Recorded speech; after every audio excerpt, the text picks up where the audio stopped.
So this is Sophisticato. He's a pretty nice horse. He had good 2-year-old form. I think he ran 4th in the millions last year. And he's had a pretty good start to his 3-year-old season. He ran really well on Boxing Day last time. And I think if we had our time again, we might have just held him up a little bit. Danielle rode him to win at Taupo in the spring, and then we just sort of backed off him a little bit. He's been specifically set for this race.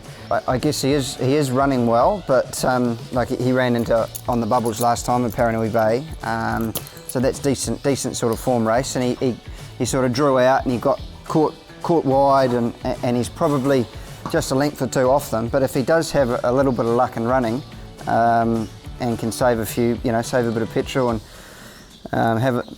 get a bit of a softer run, then there's no reason why he can't be in the finish. This is Pin Me Up. She's going to run in the 3-year-old mile. She's a bit of a, what is she? A bit of an underdog, where she's sort of down in the ratings a little bit, but she's a really nice filly that I've got a lot of time for. She's only won one race, so therefore she's sort of down compared to where On the Bubbles is at, being a Group 1 winner and all of those sorts of things. This is very much a filly that is on the up. She's been a slow maturing filly that's needed a bit of time to strengthen up. She won well at Te Rapa. She raced very well at Ellerslie the other day, over 1500 with not a lot of luck in running. And probably very similar to Sophisticato. If she draws a gate and gets a bit of luck in running, she's an each way play at long odds. This is On the Bubbles, favourite for the Karaka Mile on Saturday, and obviously the horse that won the race last year. His preparation has been interesting.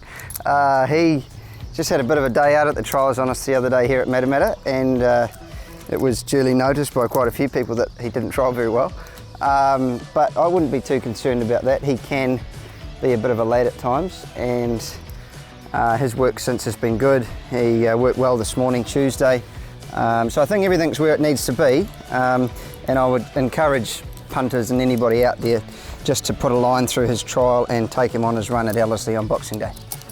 I honestly believe it's a really difficult task to win the 2-year-old and the 3-year-old. Only Probabile has done that, and to see what she's gone on and done in Australia since then has been, well, it shows what a champion she is and how difficult a task it is. I mean, 2-year-old over 1200, and then obviously have to keep him sound and healthy and fit and well, and then get him out to a mile as a 3-year-old 12 months later. So it's no mean feat, but hopefully he's good enough to do it.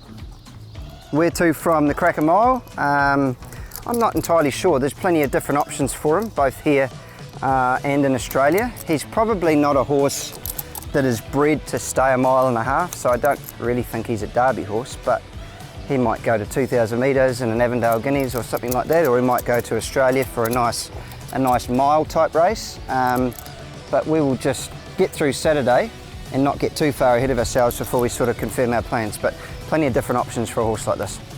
For me personally, to see On the Bubbles win the both of them would be a huge thrill. Obviously he's got a great ownership group, and some of them are very close friends, and also I don't have long left in New Zealand, so it would be great to go out on a high with him.